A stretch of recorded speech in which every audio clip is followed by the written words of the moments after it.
This is Julia Manchester from The Hill in Washington. Julia, thanks for joining us today. We're here to talk about the Emerson poll, the A News Now, Emerson College, The Hill poll that looks at voting trends coming up in the November election. Welcome. Thank you for having me. Julie, let's talk right away about how Biden is doing. There are some poll questions that talk about how he would perform in a 2024 matchup with Donald Trump and with Ron DeSantis. Can you talk a little bit about those poll questions and tell us about Biden's chances of winning in 2024? Well, in terms of winning in 2024, I think the mood is rather bleak for Biden.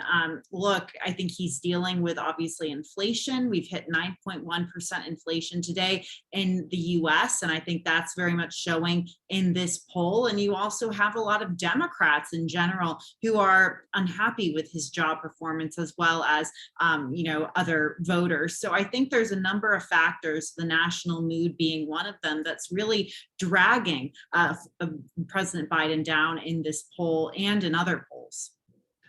There's a buzz this week in political conversation after a New York Times poll came out on Monday. That poll indicates that 64% of Democrats would prefer a new candidate in 2024. Is it realistic to think Democrats might go with another candidate?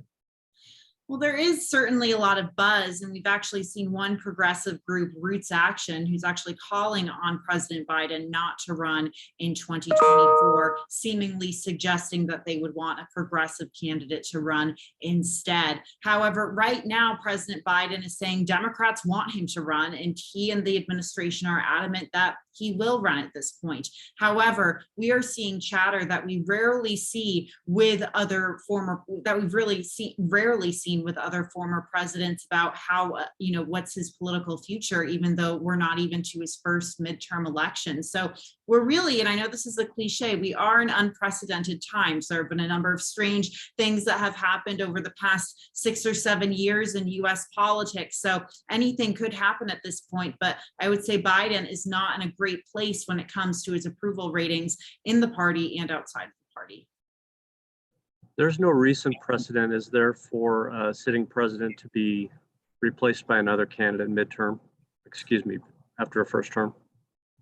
Not that I'm aware of, no recent precedent. I mean, we saw that President Trump still ran in that election, President Obama before him. So we really do see the leaders of these parties really galvanize their bases, galvanize the party apparatus, and that party apparatus gets behind them. And the party apparatus, as of now, when we look to the establishment organizations within the Democratic Party, whether that's the DNC, the DSCC, the DCCC, they're behind President Biden, at least publicly. I think what we're seeing is these more progressive groups within the Democratic Party really starting to push back against the president. And we've seen that the progressive movement, while they haven't had that many major electoral victories, they are gaining prominence. The progressive movement is spreading in the Democratic Party to a certain degree. So their voices are getting louder, and they're drawing attention to how they feel about President Biden.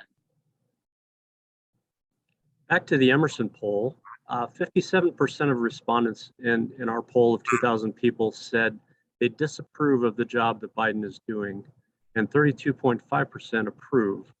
When we dive into that a little bit and look a little bit closer, it shows that 31% of the people polled who voted for Biden in the election now disapprove of his performance. And among Democrats, 65% approve of the job Biden is doing, lower than the 70% found in the New York Times poll.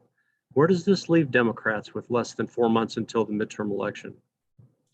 Well, it doesn't leave them in a good place. And I mean, that's very jarring. I would say that would be a jarring sign for Democrats coming in a major swing state like Nevada.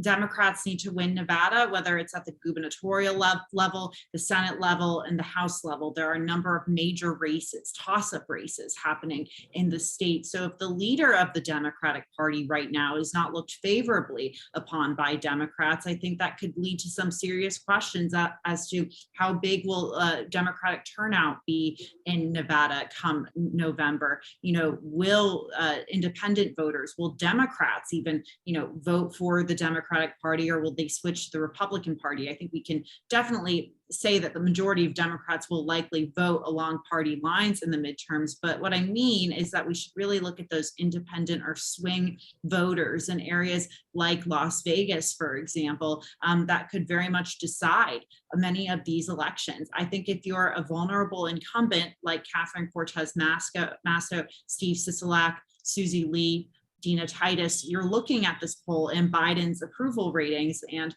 you're wanting to take a step back from the president and wanting to, focus on your own profile in the state and your own record in order to really distance yourself from him. I think that's a really good point. A lot of times you'll see a sitting president come through a state on an election swing, a campaign swing. Do you think that's likely this year?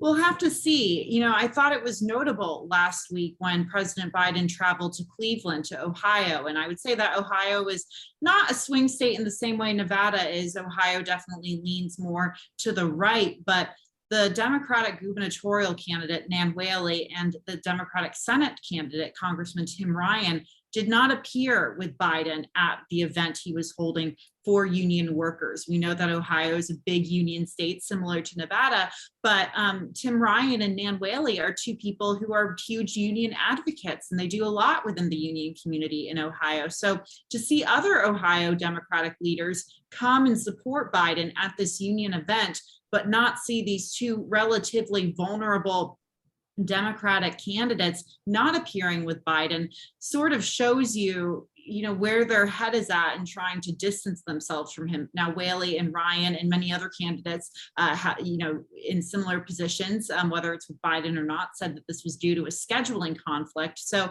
I think Biden's going to have to be very careful about who he campaigns for and who he doesn't. It depends how he plays in the state.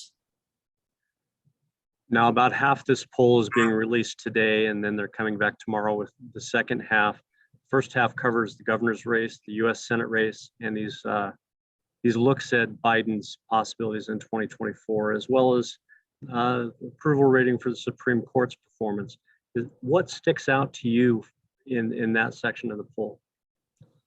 I think in that section of the poll, you have how Biden's running compared to how incumbents are running, notably Catherine Cortez Masto and Steve Sisolak. They are running a few points ahead of him in Nevada, whereas Biden, has a slightly lower approval rating than them. And I think part of the reason for that is that they have a bit of a distance from Washington. Obviously, Senator Cortez Masto is in Washington quite a bit.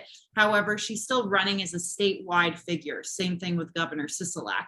Joe Biden is seen as the ultimate national Democrat. So it makes sense for them to be maybe running a few points ahead of him, a number of points ahead of him. And I think you're going to see Democrats talking about that when they're talking about how Biden's disapproval ratings or approval ratings impact their candidates. In fact, a lot of Democrats working in Senate races have already pointed out to me that their candidates that they're working for are actually polling above Biden. So I think it goes to show how much of an albatross really the president is around a lot of these candidates next, but they're going to be talking about how they're polling better than he is. I also think it's notable that Sisolak and Cortez Masto are polling better than, their Republican challengers. Look, I'm sure we will see those numbers very much narrow as we get closer to Election Day or potentially change. However, right now, I think this shows that they have an incumbent advantage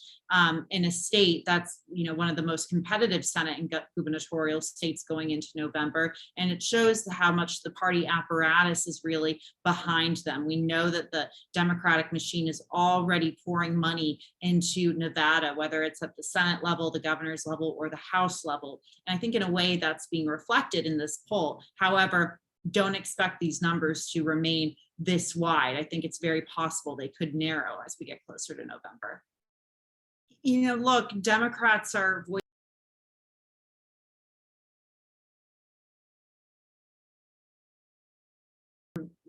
how much freedom unions get in the state, for example. We know that the culinary union is a giant in Nevada, and there's a huge union presence, especially in Las Vegas. So I think you could potentially see unions being affected. You see Democrats talking about that. You see a lot of social issues also being brought up, such as the impact it could have on the issue of abortion in Nevada. We know that abortion is legal in Nevada, but Democratic candidates across the country, even in states where abortion is legal, are still trying to make this a campaign issue. So I think they'll continue to talk about that. And someone like Sisolak would talk about that. And I think in terms of government spending, how the economy is run, I think you would likely see more of a conservative figure in a Joe Lombardo, maybe being a bit more fiscally conservative when it comes to spending in the state. And in terms of what the governor is focused on, I mean, that could change as well. We know that Governor Sisolak has talked about, crime and that issue. However, someone like Joe Lombardo, a sheriff, is going to probably have a deeper interest in that. So I think those are some of the potential changes we could see. I want to thank you for your time today. I appreciate it very much. Thank you.